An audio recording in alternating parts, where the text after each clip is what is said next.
राम मंदिर चंदा चोरी पर कांग्रेस ने तो गजब कर दिया। पहले राम मंदिर के लिए दिया चंदा, फिर वापस मांगा। भड़के योगी आदित्यनाथ ने किसे कालनेमी कह दिया।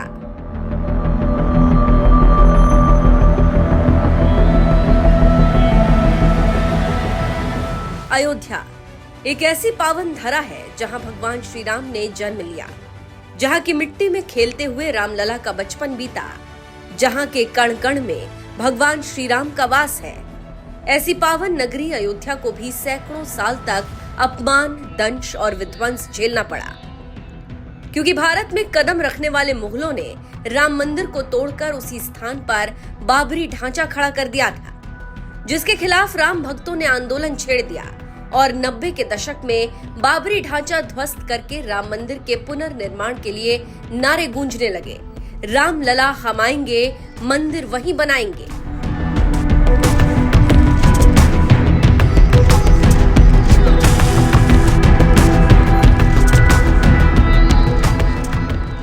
ये बात आज हम आपको इसलिए बता रहे हैं क्योंकि देश में सैकड़ों सियासी पार्टियां हैं, लेकिन इसके बावजूद सैकड़ों साल तक चले राम मंदिर आंदोलन का किसी भी पार्टी ने डंके की चोट पर समर्थन नहीं किया।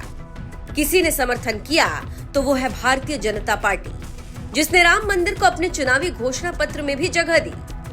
लेकिन Samajwadi party, Congress, RJD, TMC जैसी तमाम सियासी पार्टियां राम मंदिर आंदोलन को जैसे अछूत मानती थी। शायद इसीलिए कभी भी राम मंदिर आंदोलन में हिस्सा नहीं लिया। यहाँ तक कि जब भव्य राम मंदिर बनकर तैयार हुआ, साल 2024 में प्राण प्रतिष्ठा समारोह में शामिल होने के लिए न्योता दिया गया, तो उस समारोह से भी कांग्रेस, सपा जैसी पार्टियों ने दूरी बना ली और आज तक न तो राहुल गांधी को राम मंदिर जाने का मौका मिला और न ही सपाई मुखिया अखिलेश यादव को राम मंदिर जाने की फुर्सत मिली।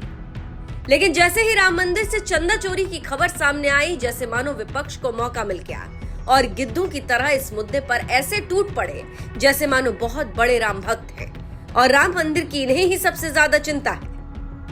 ये लोग धर्म के नाम पर, उस भगवान के नाम पर जिनको हम मर्यादा पुरुषोत्तम कहते हैं, जिन्होंने सिद्धांत को बचाने के लिए सत्ता को लात मार दी थी, ठुकरा दिया था, 14 वर्ष का वनवास भोगा था, ये लोग उस भगवान के नाम पर सत्ता पे काबिज हैं।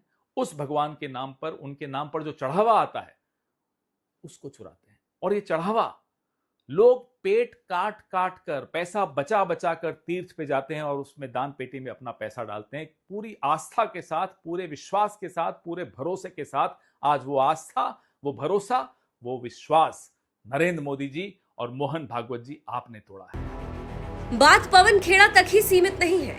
कांग्रेस की पूरी फौज चंदा चोरी के मुद्दे पर मैदान में उतर गई है और हद तो तब हो गई जब मध्य प्रदेश के पूर्व मुख्यमंत्री और दिग्गज कांग्रेसी नेता दिग्विजय सिंह ने तो यहाँ तक कह दिया कि राम मंदिर निर्माण के लिए मैंने जो चंदा दिया है वो चंदा मुझे वापस चाहिए। और इसके लिए दिग्विजय सिंह ने कोर्ट तक जाने का ऐलान कर दिया।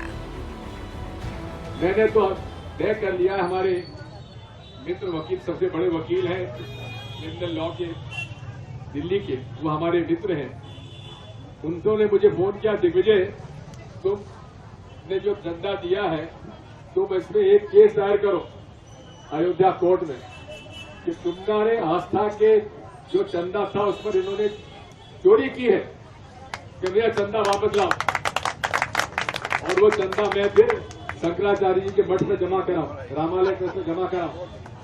तो ये मैं जा रहा हूं, 5-6 तारीख को उनसे मिलूंगा, हमारे वकील साहब से रात करूंगा, वकील करूंगा, अयोध्या जाऊंगा, अयोध्या में मुकदमा दायर करूंगा। इनको सबको मैं ट्रस्टीज को है उनको मैं जेल भेजने की करूंगा। जरा सोचिए, इस धरती पर शायद ही कोई ऐसा सनातनी होगा जिसने किसी मंदिर के लिए चंदा दिया और फिर कहने लगे कि मुझे मेरा चंदा वापस चाहिए और इसके लिए कोर्ट तक लड़ाई लड़ने की बात करने लगे।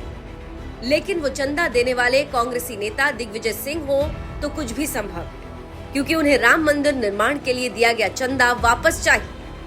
इसी बात से समझ सकते हैं कि राम मंदिर के लिए कांग्रेस नेताओं के दिलों में कितनी आस्था है।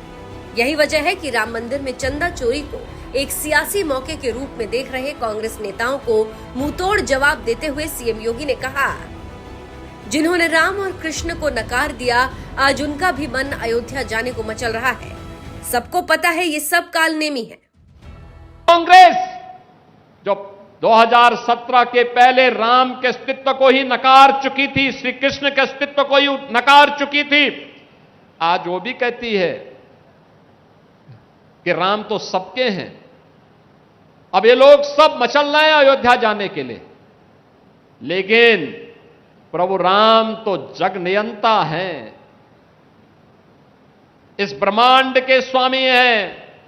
वे भी जानते हैं सही कौन है और बुरा कौन है। भगवान राम की भक्ति तो हनुमान जी के अंदर इतनी ताकत पैदा कर देती है कि अगर लक्ष्मण जी को बचाने के लिए संजीवनी बूटी लेने के लिए जा रहे श्री हनुमान जी के साथ कोई कालनेमी छल छद्म से धोखा दे करके उन्हें इससे वंचित करने का कुत्सित प्रयास करता है, राम की भक्ति ऐसे कालनेमियों को पूरी तरह निपटाने में भी सहायक हो जाती है। और इसलिए चिंता की बात नहीं। उनकी चिढ़ तो है कि अयोध्या इतनी सुंदर कैसे हो गई। जिस कांग्रेस ने सत्ता में रहते हुए राम सेतु पर सवाल उठाए, जिस कांग्रेस ने अयोध्या में राम मंदिर निर्माण के लिए कभी आंदोलन में हिस्सा नहीं लिया, जिस कांग्रेस ने रामलला की प्राण प्रतिष्ठा का न्योता ठुकरा दिया, जिस कांग्रेस के दिग्गज नेता राहुल गांधी के पास राम मंदिर जाने के लिए वक्त नहीं है, वही कांग्रेस आज चंदा चोरी के मुद्दे पर ऐसे बोल रही है जैसे मानो राम मंदिर की सबसे ज्यादा चिंता उसी को है। यही वजह है कि विपक्षी नेताओं की तुलना सीएम योगी ने उस राक्षस कालनेमी से कर दी जिसने राम भक्त साधु का रूप धारण करके संजीवनी बूटी लेने जा रहे बजरंगबली का रास्ता रोकने की कोशिश की थी। हनुमान जी ने उस कालनेमी का तो अंत कर दिया, लेकिन कालनेमी साधु शब्द का इस्तेमाल आज भी ऐसे लोगों के खिलाफ किया जाता है जो ऊपर से तो बहुत सज्जन, धार्मिक या हितैषी दिखाई देते हैं, लेकिन अंदर से कपटी होते हैं और धोखा देने की फिराक में होते हैं। और अब सीएम योगी ने जिस तरह से कांग्रेस नेताओं को कालनेमी कहा है, इस पर आपकी क्या राय है, हमें कमेंट कर जरूर बताएं। साथ ही सीएम योगी ने और क्या कुछ कहा वो भी सुन लीजिए। मैं कल समाजवादी पार्टी के अध्यक्ष श्री अखिलेश यादव जी का एक बयान पढ़ रहा था।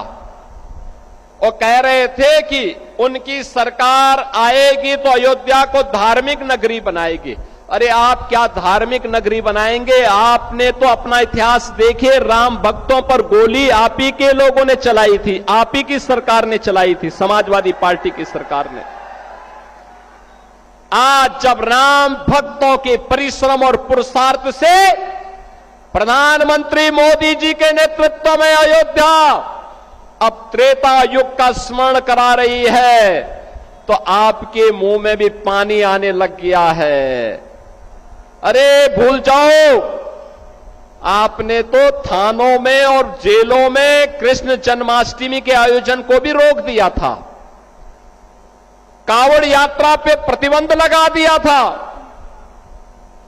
जो आज जब हमारे जनप्रतिनिधि कह रहे थे ना कि हाथरस में 22 से ज्यादा मंदिरों का सुंदरीकरण हुआ, क्या यह समाजवादी पार्टी के समय में संभव था? क्या उनके समय में नहीं था, क्योंकि उस समय यह पैसा कब्रिस्तान की बाउंड्री वाल के लिए जाता था और वही तो हमने मंदिरों की तरफ डाइवर्ट किया है। वही पैसा हमने इधर भेजा है कि कब्रिस्तान की आवश्यकता नहीं, मंदिर आस्था के केंद्र हैं। अखिलेश जी, अयोध्या को तो राम भक्तों ने सजा और संवार दिया है, आप उसकी चिंता मत करिए, पश्चाताप करिए, एक बार रामलला का दर्शन कर लीजिए, कम से कम इसी से और सद्बुद्धि आएगी।